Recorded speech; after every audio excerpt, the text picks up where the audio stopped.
Sword and sorcery, perhaps one of the most captivating subgenres of fantasy, has always pulled the interests of children with eyes full of wonder and adults growing weary of reality. Filled with sorcery, romance, and supernatural elements, sword and sorcery movies and series always have a sword-wielding, swashbuckling hero who can steal hearts in moments. It wouldn't be an exaggeration to say that the 80s and 90s had some of the best sword and sorcery cartoons ever made. So here are 16 of the very best to take you on a nostalgic ride and remind you that good will take over evil, slowly but surely. But before we go into our explanation, we have a very small request. If you like our content, please support us by subscribing to our channel. This is a small click for you, but for us, it means a lot. Thank you. Let's begin. You'll not escape me! Dungeons and Dragons. A group of friends between the ages of 8 and 15 take a magical dark ride in an amusement park and end up inside the world of Dungeons and Dragons, and are assigned characters. The group consists of Hank, the Ranger, who at 15 years old is the oldest in the group, Eric, the spoiled cavalier, Presto the magician, Diana the acrobat, Sheila the thief, and Sheila's brother Bobby the Barbarian, who's the youngest in the group. With the help of their dungeon master, who gives them magical objects and advice in a cryptic form, they have to find a way home while battling the five-headed dragon Tiamat and other evil creatures of the realm. Working against them is Venger, a powerful wizard who wants to steal the magical artifacts the group has to rule over the realm. Will the group make it home, or will Venger reign supreme? Watch Dungeons & Dragons to find out. Based on the TSR board game of the same name, Dungeons & Dragons was co-produced by Marvel Productions, TSR, and Toei Animation. The show has incredibly well-rounded characters who are not pigeonholed into their roles and experience all the different emotions in the human spectrum. Airing between 1983 and 1985, the show ended without an official finale. But if you're an ardent fan of the show and are hoping for a conclusion, the writer of the show, Michael Reeves, has got you covered, as he put up the finalized episode, Requiem, on his website.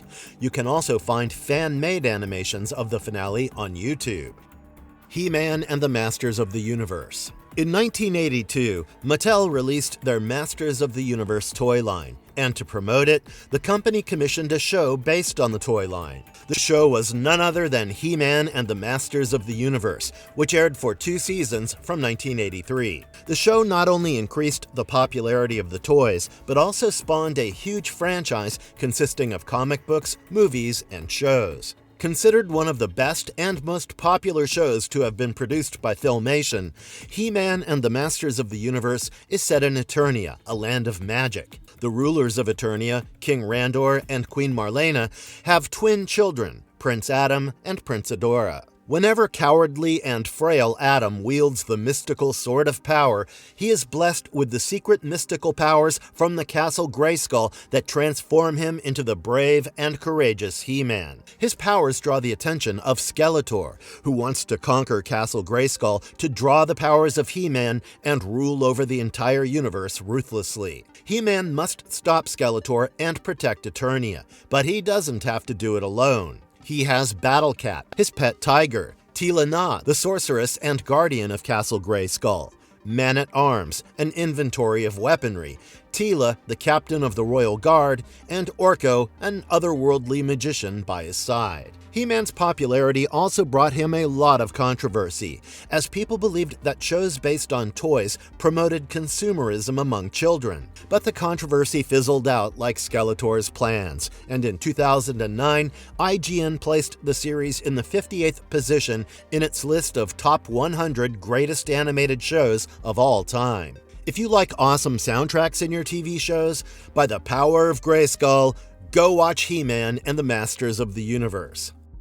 Thundercats. When the planet of humanoid cats, Thundera, begins to die, the royal family of Thundercats heads out to find a habitable planet. The mutants of Plun-Dar, the sworn enemies of Thundercats, attack their fleet and destroy all the starships except the flagship, hoping to get their hands on the Sword of Omens. In the hilt of the Sword of Omens resides the Eye of Thundera, a magical gem that gives the Thundercats their power. When the mutants attack the flagship, the Eye drives them away, but the damage is done, and the flagship is forced to land sooner. The oldest of the Thundercats, Jaga, pilots the ship to land on Third Earth and passes away from old age. Lion-O, the young lord of the Thundercats, wakes up and realizes that 10 galacto years had passed, and though his physical body had aged, he was still a child. Along with the rest of the Thundercats, he begins building a new home for the humanoid cats on Third Earth with the help of the friendly locals. But the mutants aren't far behind, as they ally with Mum-Ra, a mummified sorcerer of Third Earth who wants to rule over the planet with the help of the Eye. So, will the Thundercats defeat the evil Union and protect their new home? Or will Mum-Ra and the mutants succeed? Thundercats has the answer for you. Thundercats, created by Tobin Wolfe, first aired in 1985. The show is dedicated to giving positive moral lessons to its viewer base and hired child psychologist Robert Cuisis to make sure of it. Though the animation might not look good to us modern viewers, Thundercats is worth watching for the innovative world building. Conan the Adventurer. In Cimmeria, young Conan discovers meteors dropping from the sky. Curious, he collects them and gives them to his father, a blacksmith, who discovers that the metal from the meteors, which he names star metal, is unbreakable and does not rust or dull. He makes many weapons out of them and sells them. The most brilliant of his creations, a sword, he hides in a crypt under a rock, telling Conan that he can have it when he's strong enough to push the sword away. Meanwhile, Rathamon, the evil serpent man, desires to have the star metal as it has the power to open gateways between dimensions. Rathamon wants to free Set, his deity, who had been banished for trying to enslave humanity. He asks for the star metal from Conan's father, who tells him that he sold all the weapons made from star metal. Enraged, Rathamon turned Conan's family into living metal. To save the world from Rathamon and break his family's curse, Conan retrieves the sword and sets out. Conan's sword reveals the true faces of Rathamon and his serpentine minions. Though inspired by Robert E. Howard's character Conan the Barbarian, Conan the Adventurer is highly moralistic and does not loot, murder, or plunder like the character he's based on. If you liked Conan but found it too brutal and gory, we swear on Crom that you'll find Conan the Adventurer entertaining. Thundar the Barbarian. In 1994, a comet passed between the Earth and the Moon and broke the Moon in two. This caused radical changes in the Earth's atmosphere, and civilizations began to fall into disarray. By the year 3994, the Earth is a post-apocalyptic wasteland that has settled comfortably into its new norm, where geography is divided into kingdoms and territories, and wizards and sorcerers are back with even more power now, as they have both magic and science in their arsenals. As evil wizards try to establish their authority, our hero Thundar arrives to fight them all, aided by Ukla the Mock, a lion-like biped, and Prince Ariel, a sorceress. Thundar carries the magical Sun Sword, which has a magical connection to him and can be activated only by him. Sun Sword can detect enemy attacks and is unbreakable. Their adversaries range from a group of werewolves called the Brotherhood of Night to the cosmic vampire Stalker from the Stars. Created by Steve Gerber, the brain behind Howard the Duck,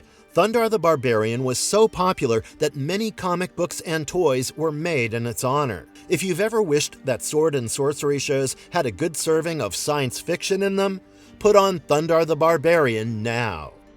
King Arthur and the Knights of Justice. The legendary King Arthur's sister, Morgana, an evil sorceress, traps him with the Knights of the Round Table in a cave of glass. Merlin arrives to save the day once again, but fails. So he decides to recruit a new group of knights to help him free his king. His search leads him to Arthur King, a modern-day footballer and the quarterback of the Knights, a New York football team. Appointing Arthur as their leader, Merlin knights all the players and asks them to free Arthur and his knights. This task can only be done if they find the 12 Keys of Truth. Each key can be touched only by the knight assigned to it, and they all have to find their key, aided by their teammates. Will King Arthur be freed, or will Morgana defeat the football players with her magical powers? You know where to find the answers. Created by Diane Eskenazi, the show influenced the creation of a video game, comic books, and merchandise. Though the show is filled with beautiful illustrations and flawless storytelling, many were thrown off by the premise, and many consider it one of the most ridiculous adaptations of the classic story. But don't listen to the naysayers. King Arthur and the Knights of Justice is a must-watch if you liked reading the Arthurian legends and have been yearning for a modern touch to the stories. Highlander, the animated series. Highlander is a movie about the immortals who are all destined to fight each other to the death, and the final survivor is given the gift of knowledge and mortality. But the cartoon changes this lore. In the 27th century, a meteorite collision sets off nuclear weapons and brings humanity to the brink of extinction. Connor MacLeod, the immortal, takes a deathly vow with the other immortals to stop fighting each other and focus on protecting humanity. They call themselves the Jeditors. Unfortunately, an immortal named Corton refuses to take this vow and establishes an authoritative empire. His ruthless rule forces Connor to take up the sword, but as this breaks the vow he took, he dies. A legend soon begins to spread that an immortal will be born who is not bound by the vow, and that immortal will take down Corton. 700 years later, a Highlander named Quentin is killed by Corton's slavers, but reawakens as he is an immortal. He's revealed to be Connor's descendant and the last of the MacLeods. With the help of Jeditor Don Vicente Marino Ramirez, Quentin learns all about the Immortals and his mission to kill Corton. He begins his adventure with Ramirez, Clyde, his adoptive sister, and his pet Gaul. Highlander the animated series was influenced by He-Man and the Masters of the Universe, The Legend of Zelda, and Captain Planet and the Planeteers. It's an excellent show, but only if you can watch it without any expectations created by the Highlander franchise.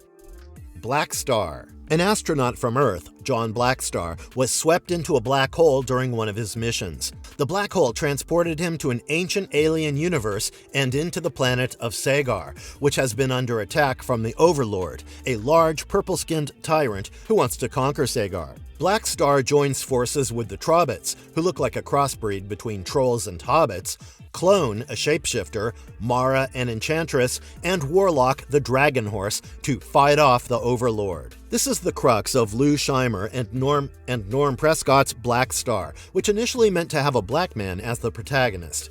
But CBS, not brave enough to disturb the status quo, suggested having a Caucasian hero with a deep tan. The cartoon gains inspiration from the 1980 novel Shogun by James Clavell and the Barsoom stories by Edgar Rice Burroughs. Though the plot may seem repetitive, Black Star introduces a whole slew of fantastical creatures and lore that you would definitely regret missing. The Pirates of Darkwater. A land of 20 seas, all the kingdoms of Myr depended on the cleanliness of the seas. The greatest and grandest city on the planet of Myr used to be Octopon, which was often lauded to be the crown jewel of the planet. Unfortunately, that is no longer the case, as a sentient black liquid has taken over the seas of Myr, threatening to consume everything in its path. The dying King Primus sends his son, Prince Ren, to get the 13 treasures of rule, which have been prophesied to end the threat of Darkwater once and for all. To help Ren, his friend Ayaz, a pirate, steals a ship called the Wraith from a fellow pirate, and they set sail with Niddler, a monkey bird, and Tula, an ecomancer. They are in a race against Time and Bloth, the humanoid pirate who desires the treasures to control the Darkwater and gain supremacy in Myr. Created by David Kirshner, The Pirates of Darkwater is one of the very few Saturday morning cartoon shows that show the death of characters on screen. The show first began airing as Darkwater, but producers and executives were of the opinion that the title was too serious. So they changed it to Pirates of Darkwater by the 6th episode. Perhaps one of the most underrated shows on this list, Pirates of Darkwater has an intriguing plot that unfortunately never gets resolved, as it was cancelled before it could reach its conclusion. Dragon's Lair. Based on the video game Dragon's Lair created by Rick Dyer in 1983, the series follows a simple premise. Dirk the Daring, the best knight serving King Ethelred, faces the evil forces of the dragon Singe and protects the kingdom and his beau, Princess Daphne. He's often accompanied by his squire Timothy, his stallion Bertram, and rivals with Sir Hubert Blunt. Each episode begins with a new challenge Dirk is facing and stops for a commercial break at a cliffhanger where the narrator asks the viewer what they would do. After the break's over, Dirk makes his choice and gains victory. Dragon's Lair aired from 1984 to 1985 with 13 episodes. The show has a lot of innovative villains like the Lizard King and the Phantom Knight, who provide an entertaining watch with a nostalgic touch. Gultar and the Golden Lance. Tormak, a tyrant, attacks the kingdom of Bandasar, mercilessly killing the royal family and the citizens who dare to oppose him. Princess Golita escapes the attack unscathed with her younger brother Zorn and the Golden Lance. Tormak, whose plans include world domination, wants to use the Golden Lance with the Sacred Shield, as whoever holds both becomes unbeatable. Gultar, a young man whose parents were victims of Tormak, joins Golita and Zorn to take down Tormak, not only as personal vengeance, but to restore Golita to her rightful position as ruler. The Golden Lance looks like a tiny shaft, but when used by Gultar, two blades emerge from it. Unfortunately, we don't know who succeeded in the eventual battle, as Gultar and the Golden Lance also fell victim to network executives who canceled it.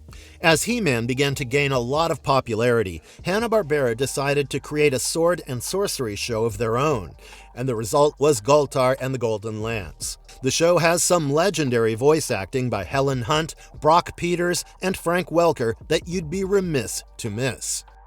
The Legend of Zelda. There is no way you can call yourself a gamer if you have no idea about the Nintendo game The Legend of Zelda. This popular game graced our televisions in 1989 as the animated show The Legend of Zelda. Each episode sees Princess Zelda and the hero Link save the kingdom of Hyrule from Ganon, the evil wizard. Though the games usually have Link rescuing Zelda, in the show, Zelda often fights alongside Link, armed with a magic bow that creates arrows out of thin air. Each episode of the show has Link's catchphrase, "Excuse me, princess," said at least once, and it's a running joke that Link is incapable of receiving a kiss from his princess, as something always seems to interrupt it. The Legend of Zelda is one of those shows that is so bad and cheesy, it becomes unintentionally hilarious and entertaining to watch. Put this on your binge list if you're an avid gamer and like over-the-top cartoon shows.